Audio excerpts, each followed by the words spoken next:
Voltou para Tite, inventou. É gol! Salve, salve pessoal, mais um vídeo aqui no canal. Estou ao lado aqui do meu parceiro, Raí Monteiro, um dos melhores comentaristas do Brasil. Bondade sua. Mas é verdade, meu parceiro aqui de Band Esportes, né? E a gente vai falar mais sobre Tite, algumas lendas que são ditas e repetidas sobre o técnico Tite, que está próximo, eu diria, de um acerto com o Flamengo. Ainda não é o novo técnico do Flamengo, mas está todo muito curioso, né, aí, para saber sobre o técnico Tite. E a gente vai bater uma bola aqui rapidamente para falar sobre mitos e verdades sobre esse belo treinador. Repito aqui o que eu venho falando faz alguns dias, acho que faz um tempo já, que é o melhor técnico brasileiro em atividade. Mas o Tite não vem treinando ninguém. Bom, por opção dele, Sim. Senão já teria arrumado emprego certamente em 2023. Raí, quando a gente fala assim de Tite retranqueiro, por que isso é um mito, hein? O que você poderia compartilhar com a gente sobre isso? Tite é retranqueiro? Cara, isso não é uma verdade e foi uma mentira, talvez repetida muitas vezes, isso acontece bastante, né? Às vezes as pessoas vão repetindo uma coisa, que não é verdade e ela acaba virando verdade. E sobre o Tite é muito isso, né? Muita gente fala que é um treinador retranqueiro, que privilegia defesas, e não é nada disso.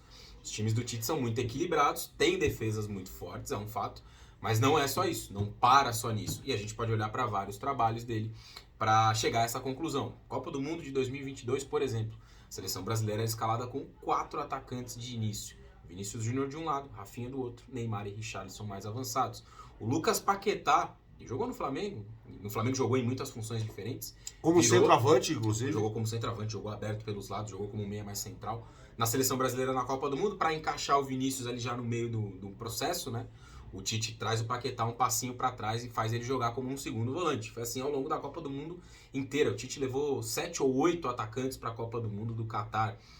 Jogadores de características diferentes. Antony, Martinelli, Gabriel Jesus, Pedro, Richarlison, Everton Ribeiro, meio campista. Então, esse é um exemplo. Podemos olhar mais para trás. A gente pode olhar para o primeiro momento do Tite na seleção brasileira, que era um time altamente ofensivo também. Tinha Neymar partindo de uma ponta, né, um posicionamento que mudou, mas na primeira seleção do Tite, Neymar de um lado, Gabriel Jesus na referência como um 9, e aí do lado direito tinha o William, ou mais adiante teve o Felipe Coutinho. Douglas Costa. No meio campo ele tinha Renato Augusto e Paulinho. Renato Augusto um meia mais cerebral, Paulinho aquele volante de chegada ao campo de ataque. O Brasil chegou muito bem à Copa do Mundo de 2018 nessas bases, né? Teve até um momento daquela Copa do Mundo que ele traz, que ele arma o time, né, com Felipe Coutinho, William, Neymar e Gabriel Jesus. Então, a seleção brasileira tem vários exemplos nesse sentido, e aí alguém pode estar me ouvindo dizer isso e pensando, que é um pensamento legítimo. Mas na seleção brasileira é mais fácil você ter um time ofensivo, porque você tem os melhores à sua disposição e pode escolher aqueles que você quiser.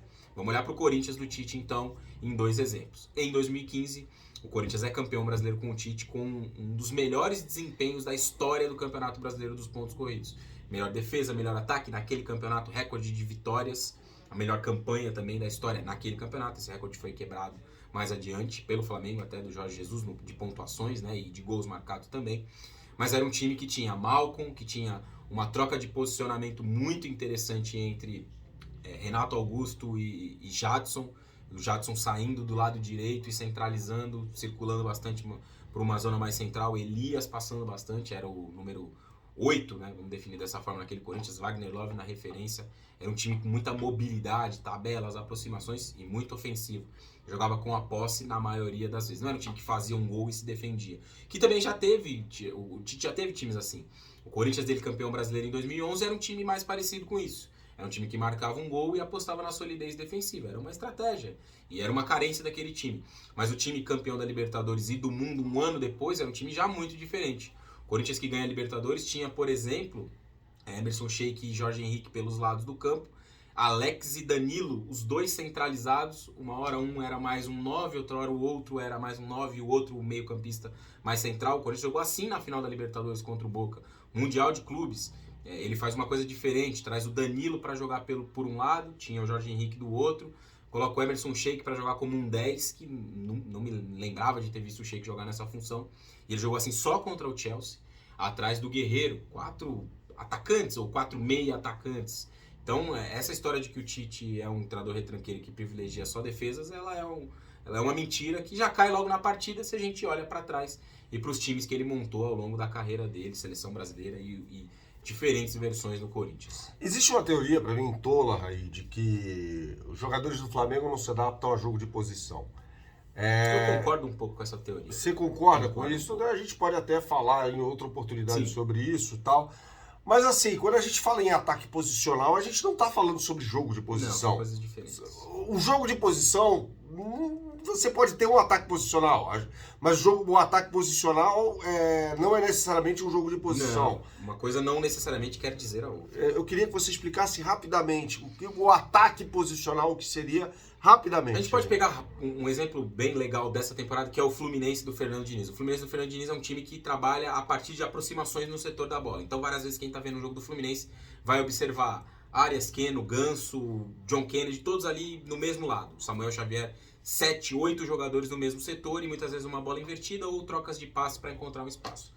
O Fluminense dessa temporada ganhou uma versão dentro deste modelo de aproximações de um ataque posicional, que nada mais é do que um ataque que tem posições pré-definidas, não quer dizer que os caras vão ficar parados naqueles setores, mas pré-definidas com um objetivo. Fluminense e Olímpia é o exemplo nesse sentido.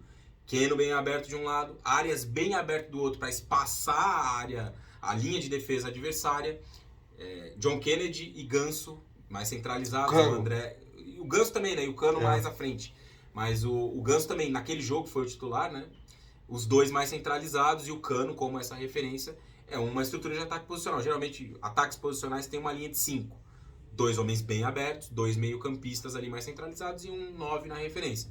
É uma variação dentro do modelo. Se a gente olha para o Tite na seleção brasileira, voltando a esse exemplo especificamente, o primeiro momento, o primeiro ciclo, vamos definir assim, do Tite na seleção, até a Copa de 2018, era um time que jogava com triangulações, aproximações, tabelas no setor da bola e era menos estático, entre aspas, menos posicional, que foi o que o time se tornou na segunda parte do trabalho do Tite, a partir ali daquele amistoso contra a Inglaterra, onde ele identifica uma necessidade de um posicionamento diferente para abrir defesas com 5 jogadores. O Brasil empatou em 0-0 aquele jogo. A partir disso tem uma mudança na forma do Brasil jogar, que é carregada para a Copa do Mundo de 2022 com um jogo um ataque mais posicional. Vinícius Júnior aberto de um lado, Rafinha aberto do outro, Neymar centralizado com a ultrapassagem do Paquetá e aí na função de referência o 9 o Richarlison. Ele pode trabalhar desses dois jeitos no Flamengo, time com mais aproximações, tabelas, trocas de passe ou um ataque mais posicional, talvez com outros jogadores, né? Talvez Luiz Araújo bem aberto de um lado, Bruno Henrique bem aberto do outro, o Arrascaeta e o Everton Ribeiro numa função mais central, ou até mesmo o Gabigol e Arrascaeta numa posição mais central e o Pedro mais avançado. Ele vai ter possibilidades, né? E acho que esse é o ponto que mais me causa curiosidade. Entender qual versão do Tite a gente vai ver no Flamengo. Se é um treinador que vai se adaptar mais às características dos jogadores que eu acredito que sejam de um jogo de mais aproximação e troca de passes. Era assim o Flamengo do Jesus e foi assim. Talvez o único bom jogo do Flamengo com o Sampaoli, contra o Grêmio na Arena do Grêmio. Ou se ele vai trazer mais elementos de um ataque posicional que muitas vezes retirou mais a capacidade criativa desses jogadores do Flamengo. Muito bom! Quer saber mais sobre tática? Essa aula do Raí Monteiro? Por favor, sigam-no no Twitter, no _Raí Monteiro e tem o Taticamente Falando. Taticamente. Taticamente, que é o perfil Taticamente Falando. O Raí sempre ilustrando ali posicionamentos em jogos, fazendo sempre comentários pertinentes no @Taticamente. Saudações, até a próxima, galera. Valeu. Tchau, tchau.